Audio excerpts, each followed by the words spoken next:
नमस्कार दोस्तों, राजश्री एजुकेशन में आपका स्वागत है। दोस्तों आज हम बात करेंगे कि दास प्रथा के प्रकार।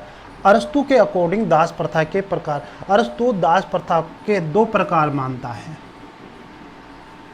कितने प्रकार मानता है? दो। एक होती है प्राकृतिक दास प्रथा।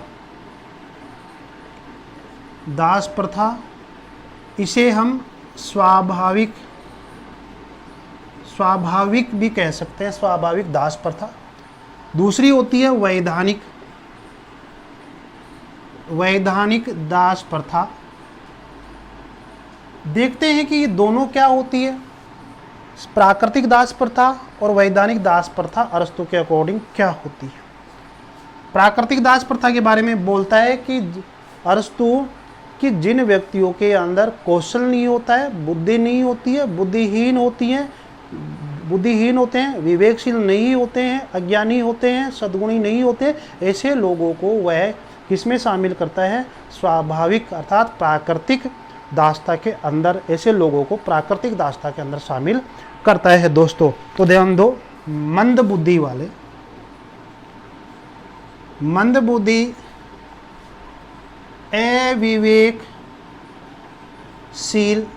अविवेकशील, अकौशल और जिसमें सोचने व समझने की शक्ति कम होती है, ऐसे लोगों को। और दोस्तों जो अकुशल होते हैं, अर्थात जिसमें अकौशल होते हैं, अकौशल का मतलब अकुशल, अयोग्य, जो किसी प्रकार के योग्य होते ही नहीं हैं, अयोग्य। ठीक है दोस्तों, तो ऐसे कैटेगरी के लोग दास बनते हैं, जो कि उसने प्राकृतिक रूप से है अर्थात स्वाभाविक रूप से है। तो ये प्रकृति ने उनको ऐसा बनाया है, इस विशेषता वाला प्रकृति ने उनको बनाया है, इसलिए प्रकृति द्वारा ये बनाए हुए दास है, इसलिए ये प्राकृतिक है, स्वाभाविक है। दोस्तों वैधानिक दासता क्या है? वैधानिक दास प्रथा के बारे में ये कहता है, जिसको वह लीगल कहता है, कानूनी तौर पर सही माना है जिसको, वो कहता है कि कोई युद्ध में बंदी बनाए जाते हैं या युद्ध में जो पकड़े जाते हैं, युद्ध में बंदी बना ले या युद्ध में पकड़ ले उनको। ठीक है, एक सेना जब दूसरी सेना के ऊपर, दूसरे राज्य की सेना के ऊपर आक्रमण करती है, तो वहाँ पे जितने भी सिपाही होते हैं, वहाँ की जो जनता होती है, तो उन लोगों के ऊपर अधिकार कर लेते हैं, उनको पकड़ लेता है, तो उन लोगों को वह दास की श्रेणी में मानता है। तो युद्ध में जीते हुए लोगों को, युद्ध में पकड़े हुए लोगों को, उनको वह दास मानता है। कैसा? वैधानिक दासता। इसका मतलब ये हो गया कि वैधानिक जो दास है वो अयोग्य भी हो सकते हैं, योग्य भी हो सकते हैं, बुद्धिमान भी हो सकते हैं और बुद्धिहीन भी हो सकते हैं। दोनों कैटेगरी के लोग यहाँ पर हो सकते हैं, क्योंकि वो तो पकड़े गए हैं ना। अब पकड़े गए हैं तो अच्छे भी हो सकते हैं, बुरे भी हो सकते हैं, बुद्धिमान भी हो सकते हैं, अबुद्धिमान भी हो सकते हैं। तो ये दास प्रथा के जो प्रकार है वो है प्राकृतिक, जिसे हम स्वाभाविक भी कह सकते हैं, और वैधानिक, दो तरीके से। ठीक है, अब बात करते हैं कि अरस्तु ने मानवीय भावना, कि अरस्तु के बारे में उनका मानवीय भावना क्या है अरस्तु की। ठीक है, मानवीय भावना, मानवीय अवस्था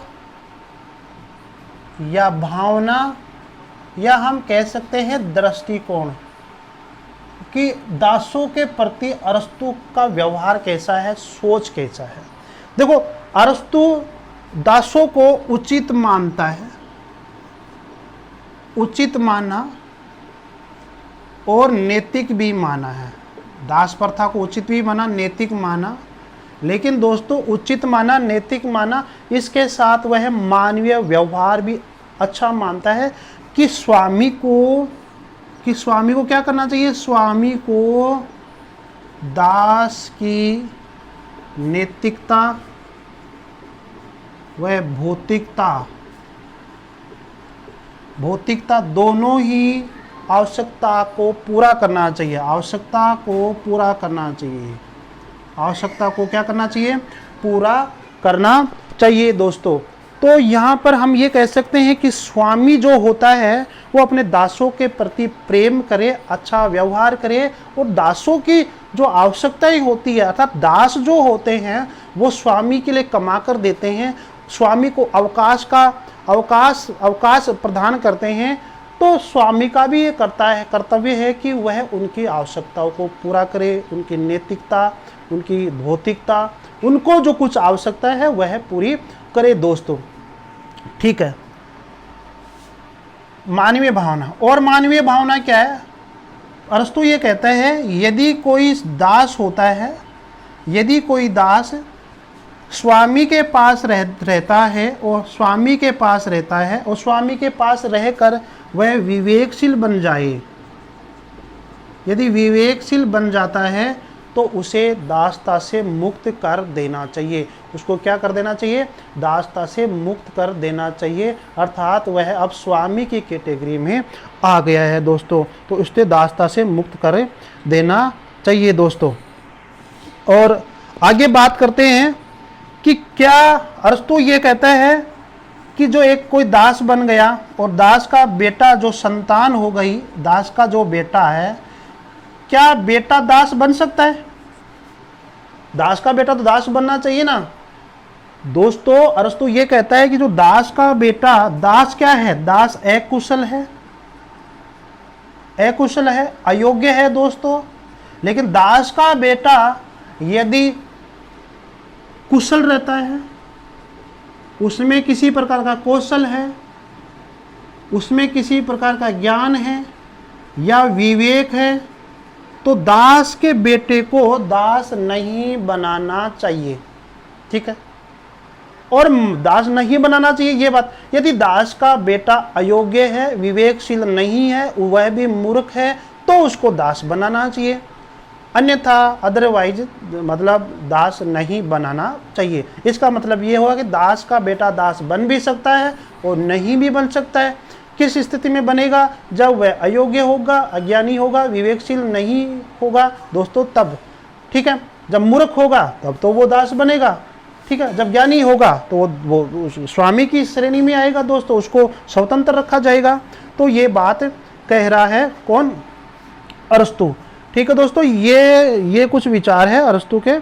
और अरस्तु ये कहता है कि दासों के साथ भी अच्छा हमें व्यवहार करना चाहिए, उनकी भी कुछ आवश्यकताएं होती है, उन आवश्यकताओं को पूरा करना स्वामी का क्या होता है? कर्तव्य होता है दोस्तों। ठीक है। और अरस्तु ये कहता है कि ये जो दास प्रथा है वो वंश परंपरा के आधार पर नहीं होनी चाहिए। दास प्रथा जो है वंश परंपरा के आधार पर नहीं होनी चाहिए कि वो दास का बेटा है, गुलाम का बेटा है, तो उसका बेटा भी क्या है? गुलाम होगा। दोस्तों आपने बहुत देखी होगी फिल्म कि दास्ता से संबंधित एक ऐतिहासिक फिल्म है, इतिहास फिल्म है, और अजय देवगन की फिल्म है। अमरीश पुरी उसका पिताजी रहता है, तो वो दास रहता है राज बब्बर का, और वो भी फिर उसका बेटा भी दास बनने की कोशिश करता है, लेकिन वो दास नहीं होता है। ये कहाँ, ये ऐसी फिल्में आती है दोस्तों। तो दास का बेटा कभी दास नहीं होता है, तो उसके अंदर अयोग्यता होती है तो वो दास बनेगा, अयोग्यता नहीं रहेगी, बुद्धिमान रहेगा तो वह स्वामी की श्रेणी में आएगा। यदि स्वामी भी नहीं बन पाएगा तो वो स्वतंत्र प्राणी की तरह रहेगा दोस्तों। तो वंश परंपरा के आधार पर दास प्रथा नहीं होनी चाहिए। वंश परंपरा या जातीय आधार पर ये परंपरा नहीं होनी चाहिए। और वो ये भी कहता है कि जो दास है वो कम से कम रखना चाहिए, व्यक्ति को दास कम से कम रखना चाहिए। ऐसा नहीं कि दासों की संख्या बढ़ा दी जाए, नहीं, दास कम ही होनी चाहिए और दासों की जो श्रेणी है वो कम से कम रखनी चाहिए, कम से कम रखनी चाहिए, तभी अच्छा रहेगा। तो हमने देखा कि जो दास है वो कम से कम होने चाहिए। क्या होने चाहिए? दास। परिवार में भी कम होना चाहिए, जैसे यूनानियों का मानना था। अरस्तु कहता था कि यूनानी लोग परिवार के अंदर दास रखते थे, तो यूनानी लोग दास प्रथा, दास लोग कम रखे। और वही कॉन्सेप्ट राज्य के संदर्भ में देता है कि राज्य भी दास कम ही रखे। तो राज्य, अरस्तु ये कहता है कि दास कम होने चाहिए, वंश परंपरा के आधार पर नहीं होना चाहिए। यदि दास का बेटा अगर योग्य है तो उसको दास नहीं बनाना चाहिए, यदि अयोग्य है, कुशल नहीं है, तो उसको दास बना देना चाहिए दोस्तों, ठीक है। और दासों के साथ उचित और मानवीय व्यवहार करना चाहिए, उनकी भी आवश्यकता होती है, उनको भी पूरा करना चाहिए दोस्तों। आलोचना देखते हैं। अब देखो, आलोचना तो दास प्रथा की पूरी क्या है, आलोचना ही है दोस्तों।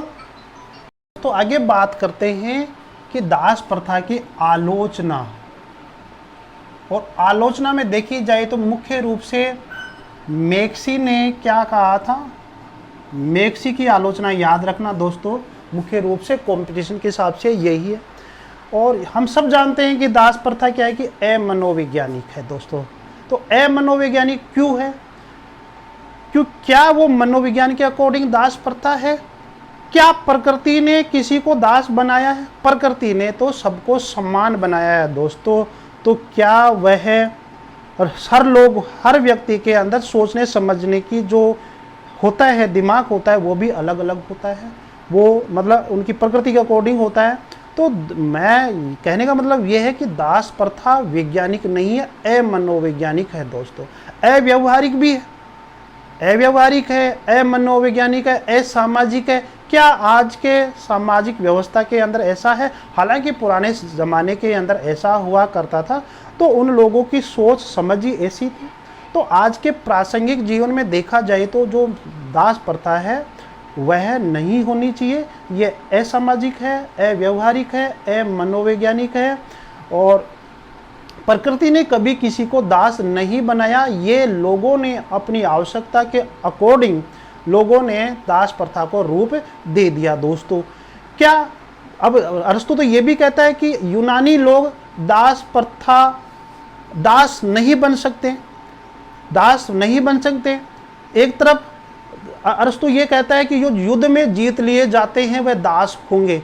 तो क्या मान लीजिए कोई दूसरा राज्य यूनानियों के ऊपर आक्रमण कर दिया और यूनानियों को पकड़ लिया गया, तो क्या यूनानी लोग अरस्तु के कॉन्सेप्ट के अकॉर्डिंग दास नहीं बनेंगे? बनने चाहिए। लेकिन अरस्तु ये कहता है कि यदि यूनानियों को पकड़ लिया जाए तो वो दास बनेंगे नहीं। वो क्या कहता है कि नहीं, यूनानी लोग तो प्रकृति से ही क्या है, स्वामी बनने के लिए योग्य है, स्वामी बनने के लिए ही पैदा हुए हैं। तो यार ये तो क्या है, कंफ्यूज वाली बात है। एक तरफ कहता है कि तो दास जो युद्ध में पकड़ लिए जाएंगे वो दास बनेंगे, अगर यूनानियों को पकड़ लिया जाएगा तो वो दास नहीं बनेंगे। क्यों भाई, उनमें क्या भगवान ने कोई ज़्यादा दिमाग दिया है क्या? तो यहाँ पर अरस्तु के विचार है, वो खुद भी ये नहीं समझा पा रहा कि दास कौन होंगे, यूनानी होंगे कि नहीं होंगे। बस यूनानियों को वो सर्वश्रेष्ठ जाति मानता है, इसलिए उनको वो दास बनाने, उनको कह दिया कि ये तो प्रकृति के अनुकूल नहीं क्या है, स्वामी बनने के लिए पैदा हुए हैं दोस्तों। तो ये जचने वाली बात नहीं है दोस्तों। तो ये सारे अमनोवैज्ञानिक, अव्यवहारिक है। और अरस्तु ने ये भी नहीं कहा कि दास जो बनेंगे वो कौन व्यक्ति बनेंगे दोस्तों, ठीक है, और जो स्वामी जो बनेंगे वो कौन बनेंगे। क्या कहीं पे क्लियर किया दोस्तों कि दास बनेंगे तो वो कौन बनेंगे, उनकी योग्यता क्या होगी, किस तरह के होंगे, कैसे लगेंगे, ठीक है। तो दास के लिए कौन बनेंगे, कहाँ तक पढ़े होंगे, क्या ज्ञान होना चाहिए, क्या योग्यता होनी चाहिए, कोई मतलब। स्वामी कौन बनेंगे, कोई मतलब नहीं, कैसे बनेंगे। तो योग्यता और क्षमता के बारे में देखा जाए कोई बताया नहीं, इतना ही बताया जो विवेकशील हो गया। तो कैसे पता लगेगा कि विवेकशील है, अज्ञानी है, मूर्ख है? कोई ना कोई परीक्षा तो होनी चाहिए, ऐसा कुछ उसने बताया नहीं। तो अरस्तु के दासता संबंधी जो विचार है वो केवल आलोचना से भरे हुए हैं, आलोचना ही है दोस्तों। और इन्हीं आलोचना के कारण मैक्सी ने क्या कहा, क्योंकि दासता से संबंधित जो विचार दिया अरस्तु ने अपनी पॉलिटिक्स बुक में दिया था। कौन सी बुक में दिया? द पॉलिटिक्स में दिया। कौन सी बुक में दिया? पॉलिटिक्स बुक में दिया। और मैक्सी ने इस बुक को पढ़ा दोस्तों, और इस बुक के अंदर ये कहा कि जो दासता संबंधी जो विचार हैं वो क्या है, अमनोवैज्ञानिक है, अव्यावहारिक है, अव्यावहारिक है, अमनोवैज्ञानिक है, असामाजिक है, असामाजिक है, अमानवीय है, अमानवीय है। तो मतलब मैक्सी ने चारों तरफ से उसकी क्या की, आलोचना ही आलोचना ही की। इसलिए मैक्सी ने क्या कहा पॉलिटिक्स बुक के बारे में कि पॉलिटिक्स बुक को अवैध घोषित कर देना चाहिए, अवैध घोषित क्या कर देना चाहिए मेरे दोस्तों, अवैध घोषित कर देना चाहिए। ठीक है, तो ये कॉन्सेप्ट किसने दिया, कि मैक्सी ने दिया था कि अरस्तू की पॉलिटिक्स बुक को अवैध घोषित कर देना चाहिए। ठीक है, अवैध यानी कि ये बेकार है, इसको बंद कर देना चाहिए, पॉलिटिक्स बुक को नहीं पढ़ना चाहिए। यदि पॉलिटिक्स बुक को पढ़ेंगे तो लोग दास्ता से संबंधित विचार पढ़ेंगे, तो जब दास्ता से संबंधित विचार पढ़ेंगे तो लोग अपने परिवारों की आवश्यकताओं के लिए क्या करेंगे, दास रखेंगे दोस्तों। ठीक है, और दास प्रथा क्या है, अमनोवैज्ञानिक है, अव्यावहारिक है। इसीलिए मैक्सी का एक सुझाव था कि पॉलिटिक्स को क्या कर दिया जाए, अवैध घोषित। तो आपसे पूछा जा सकता है मेरे दोस्तों कि निम्न में से किस व्यक्ति ने मुख्य रूप से अरस्तू के दास्ता संबंधी विचारों की आलोचना की, तो मैक्सी ने की। मैक्सी ने उनके बुक के बारे में क्या कहा कि द बुक जो पॉलिटिकल बुक है उसको अवैध घोषित कर देना चाहिए। दोस्तों आज के लिए हम इतना ही दोस्तों, जहाँ रहो मस्त रहो। वीडियो कैसा लगे कमेंट बॉक्स में जरूर लिखें, लाइक शेयर सब्सक्राइब जरूर करें। आपके लाइक शेयर सब्सक्राइब करने का मतलब यह है कि मैं अच्छा सा वीडियो और आपके लिए बनाऊं। दोस्तों आपके लाइक शेयर करने से मुझे बड़ा हौसला मिलता है, मैं बड़ा अच्छा वीडियो बनाने का प्रयत्न करता हूं, मोटिवेट होता हूं। दोस्तों धन्यवाद दोस्तों, जहाँ रहो मस्त रहो।